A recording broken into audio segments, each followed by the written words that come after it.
लोगों को बहुत बहुत स्वागत है दोस्तों। आज हम आप लोगों को ब्रीथ चैप्टर पढ़ाने वाले हैं, जिसमें हम तीन पार्ट पढ़ा दिए हैं। उसमें चौथा क्वेश्चन तक करवा दिए। उसके बाद हम आज पार्ट फोर पढ़ाएंगे। पार्ट फोर में दोस्तों क्वेश्चन नंबर चौथा के पहला से करवाएंगे। तो चलिए वीडियो को स्टार्ट करते हैं। दोस्तों यहाँ पे क्वेश्चन चौथा का पहला में दिया गया है कि अर्धवृत्त क्षेत्र का क्षेत्रफल जो है 19.25 सेंटीमीटर स्क्वायर है, तो इसका व्यास निकालें। यानी कि एक अर्धवृत्ताकार, आप लोगों को पता होगा कि अर्धवृत्ताकार कुछ इस प्रकार का होता है। इसका यहाँ से यहाँ की दूरी को हम क्या बोलते हैं, तो यहाँ से यहाँ दूरी को हम बोलते हैं व्यास, ठीक है। और यहाँ से यहाँ की दूरी को हम क्या बोलते हैं, तो इसको हम बोलते हैं त्रिज्या, ठीक है। इसको क्या बोलते हैं, त्रिज्या बोलते हैं। उसके बाद यहाँ पे ध्यान दीजिएगा, तो दिया गया हमको क्या, क्षेत्रफल दे दिया है। तो क्षेत्रफल दे दिया है तो क्षेत्रफल से चलेंगे, ठीक है। अर्धवृत्त का क्षेत्रफल क्या होता है, अर्धवृत्त का क्षेत्रफल, ठीक है।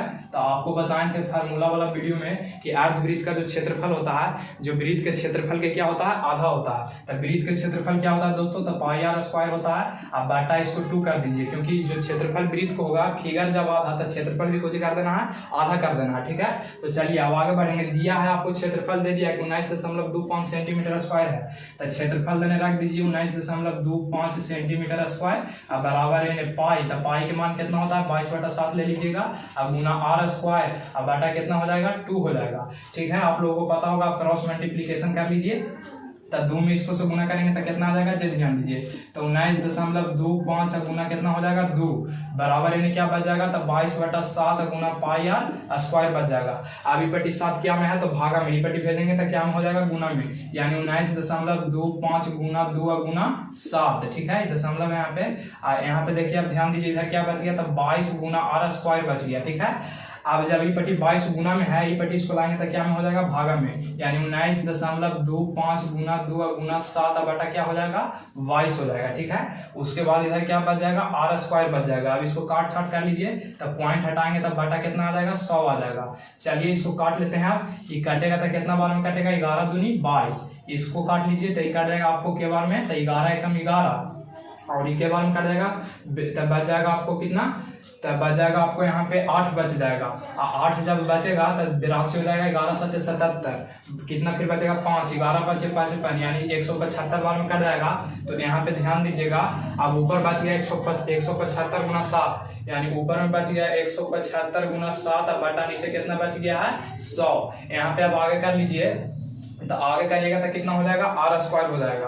उसके बाद आप लोगों को पता होगा यहाँ पे कि 25 का पहाड़ा पढ़ेंगे 7 बार, तो ये कट जाएगा।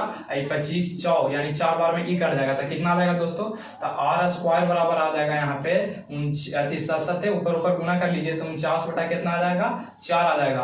अब आपको पता होगा कि ई पट्टी स्क्वायर में रहता है, ऊ पट्टी भेजते हैं तो क्या हो जाता है, रूट हो जाता है। तो यानी आर बराबर जो होगा कोची हो जाएगा, तो रूट अंडर 49 बटा कितना हो जाएगा, 4। यानी जब आर बराबर निकालेंगे तो आप लोगों को पता होगा कि 49 का जो वर्गमूल होता है 7 होता है, और 4 का जो वर्गमूल होता है 2 होता है। तो आर के तो मान निकाल लिए। हमको से क्वेश्चन ने क्या निकालने के लिए बोला है, तो व्यास बोला है। आप लोगों को जो पता है कि व्यास जो होता है त्रिज्या के कितना गुना होता है, तो 2 गुना होता है। तो यहाँ पे लिखेंगे 9, व्यास बराबर क्या हो जाएगा, तो त्रिज्या के 2 गुना। यहाँ पे ध्यान दीजिएगा, जो त्रिज्या है उसको 2 गुना होता है, यानी 2 गुना त्रिज्या होता है, इसका फॉर्मूला है ना।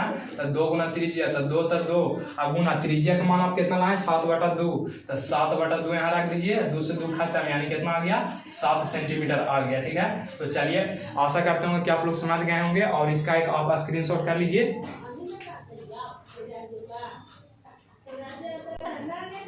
चलिए दोस्तों, आप क्वेश्चन नंबर हम सेकंड में बढ़ेंगे। चौथा के सेकंड में क्या कहा गया है जो देखेंगे, तो कहा गया कि किसी अर्धवृत्त का परिमाप 18/7 है, तो इसका क्या निकालें, व्यास निकालें। यानी जखनी क्या निकालने के लिए जखनी क्या दिया था, क्षेत्रफल दिया था। इस बार क्या दे दिया है, तो परिमाप दे दिया, ठीक है। तो परिमाप दिया तो हम परिमाप से ही चलेंगे, ठीक है। यहाँ पे क्या लिखेंगे, सबसे पहले सोल्व, उसके बाद लिखेंगे कि अर्धवृत्त के, ठीक है, परिमाप दिया है तो परिमाप से चलिए। अर्धवृत्त के परिमाप बराबर, आपको पता होगा कि अर्धवृत्त का परिमाप बराबर फार्मूला क्या होता है दोस्तों, अर्धवृत्त का परिमाप बराबर फार्मूला होता है पाई प्लस 2 गुना आर। ये आपको पता है, मैं बताया भी था, या आप बोल सकते हैं सिंपल में पाई आर प्लस 2 आर, ये भी बोल सकते हैं, कोई दिक्कत नहीं है। इसी में हम कॉमन लेकर ही कर दिए ताकि शॉर्ट हो जाए।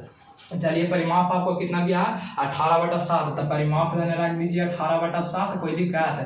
अब बराबर यानी पाई कितना है, पाई प्लस 2 इंटू में आर है। चलिए कितना हो जाएगा यहाँ पे, अब 18/7, ठीक है ना। अब बराबर पाई का मान आप लोगों को पता है कितना होता है, तो 22/7 होता है। आप एकदम प्यार से यहाँ पे रख लीजिए 22/7 प्लस में कितना हो जाएगा 2 × r। चलिए आप यहाँ पे हल करेंगे इसको तो 18/7 आ जाएगा, और इसका आप एलसीएम ले लीजिए। एलसीएम लीजिएगा तो कितना हो जाएगा, तो कितना हो जाएगा, 22 प्लस 7 दूनी का 14 गुना r। चलिए अब इसको जोड़ लीजिएगा उधर, तो 18/7 ये कितना हो जाएगा 36, अब बाटा में कितना हो जाएगा ये 7, ये बराबर कितना हो जाएगा इंटू में को क्या हो जाएगा तो r हो जाएगा। ठीक है, अब चलिए आप लोगों को पता होगा कि नीचे नीचे यदि सेम रहता है तो काट जाता है, ऊपर ऊपर भी आप माने तो काट सकते हैं। तो यहाँ पे क्या बच जाएगा देखे तो 18 बराबर 36r, यही ना बचेगा। अब r के मान हमको निकालना है यहाँ पे सबसे पहले, तो इन दोनों के बीच में कोई के संबंध है गुना के, आई पट्टी गुना में, ये पट्टी भेजेंगे तो क्या हो जाएगा भागा में, यानी 18/36 बराबर यानी क्या रह जाएगा r, 18 दूनी का 36। यानी दोस्तों यहाँ पे हमको निकल गया कि जो r के मान है, r के जो मान है कितना है तो 1/2 है, 1/2 है। बोला है कि आपको निकालने के लिए व्यास। चलिए अब नाव लिखेंगे यहाँ पे सबसे पहले। अब व्यास बराबर दोस्तों फार्मूला क्या होता है आप लोगों को पता होगा कि व्यास जो होता है त्रिज्या के गुना होता है, तो 2 गुना होता है। व्यास जो है त्रिज्या के कितना होता है 2 गुना होता है। चलिए यहाँ पे आप लिखेंगे 2 है तो 2 फार्मूला ही होता है, और त्रिज्या का मान आप कितना निकाले तो 1/2 निकाले, तो यहाँ पे रख दीजिए 1/2, 2 से 2 खत्म, यानी कि व्यास बराबर यहाँ कितना आ गया, तो व्यास बराबर दोस्तों आ गया आपको 1 सेंटीमीटर। यही क्या होगा आंसर होगा। चलिए आप इसका एक स्क्रीनशॉट कर लीजिए पहले। चलिए दोस्तों आप क्वेश्चन नंबर हम तीसरा में बढ़ेंगे, यदि 5वां में बढ़ेंगे तो 5वां में क्या कहा गया कि किसी की यदि कोई एक वृत्त है, ठीक है, जिसका परिमिति और क्षेत्रफल का संख्यात्मक मान जो है क्या है आपस में बराबर है, यानी कोई वृत्त है उसका क्षेत्रफल और क्या परिमिति दोनों का जो संख्यात्मक मान है जो क्या है आपस में बराबर है। तो कह रहा है यहाँ पे कह रहा है क्वेश्चन में दोस्तों कि वृत्त की, ठीक है, वृत्त के जो त्रिज्या होगा कितना होगा, यानी जो वृत्त का त्रिज्या होगा कितना होगा यदि क्षेत्रफल और उसका अति जो यानी क्षेत्रफल और परिमिति दोनों आपस में यदि बराबर हो तो चलिए इसका हम सबसे पहले यहाँ सोल्व करेंगे। तो सोल्व में लिखेंगे, यहाँ सबसे पहले सोल्व लिख देंगे, उसके बाद हमको क्या क्या बराबर करने के लिए बोला है वो सोचिए। तो कहा है बराबर पहला बार में परिमिति, तो आपको पता होगा कि वृत्त के परिमिति क्या होता है, तो यहाँ पे लिख दीजिएगा वृत्त के परिमिति, ठीक है, आप लिख सकते हैं कि वृत्त के परिमिति, तो वृत्त के परिमिति, ठीक है, बराबर किसको करने के लिए बोला दोस्तों, तो कहा है कि इसको क्षेत्रफल के बराबर आप कर दीजिए, तब कितना r के मान होगा, तब वृत्त के क्षेत्रफल बराबर यहाँ कर देंगे वृत्त के क्षेत्रफल, दोनों को क्या बोला है तो बराबर बोला है, दोनों को क्या करने के लिए बोला है तो बराबर करने के लिए बोला है। अब आपको पता होगा कि वृत्त के परिमिति बराबर क्या फार्मूला होता है, तो ये तो बच्चा वाला को एकदम कहेंगे कि बच्चा वाला सवाल कर दिए, तो हाँ बच्चा वाला ही ये सवाल है। देखिए तो ये क्या हो जाएगा 2πr हो जाएगा, इसको में कोई दिक्कत। वृत्त के परिमिति बराबर क्या होता है 2πr। चलिए अब आगे बढ़ेंगे तो वृत्त के क्षेत्रफल तो आपको पता होगा कि वृत्त के क्षेत्रफल क्या होता है, तो πr² होता है दोस्तों, πr² होता है, हाँ सही बात है πr² होता है। चलिए देखिए आगे देखिएगा, तो देखिए इसमें कुछ ना कुछ मिल रहा है, देखिए एकदम सरल भाषा में आपको समझाते हैं। 2πr तो 2πr है, कोई दिक्कत। यहाँ पे देखिए पाई तो पाई है, गुना r इसको लिख सकते हैं, जैसे कोई के भी पावर में, जैसे हम दे दिए कि 1 के पावर 3 तो यार 3 बार गुना कह सकते हैं, जैसे 5 के पावर 3 तो यार 3 बार गुना कह सकते हैं इस प्रकार से। तो इसी r के जो पावर है 2 है, तो हम क्या कह सकते हैं कि r के 2 बार गुना नहीं कह सकते हैं, तो हम सिंपल वे में कह सकते हैं। तो चलिए यहाँ पे ध्यान दीजिएगा, ध्यान क्या दीजिएगा, जो देखिए तो यहाँ पे क्या करिएगा कि एक बार से एक बार क्या हो जाएगा खत्म, पाई से पाई क्या हो जाएगा खत्म, यानी इधर क्या सिर्फ बच गया दोस्तों r बराबर कितना बच गया, r बराबर जो दोस्तों बच गया यहाँ पे बच गया 2 सेंटीमीटर बच गया, यही आपका क्या हो जाएगा तो आंसर हो जाएगा, क्योंकि हमको से सिर्फ क्या बोला है तो त्रिज्या बोला है। ठीक है, तो चलिए सबसे पहले आप लोग इसका एक स्क्रीनशॉट कर लीजिए, स्क्रीनशॉट करने के बाद दोस्तों हम अगला क्वेश्चन में बढ़ेंगे।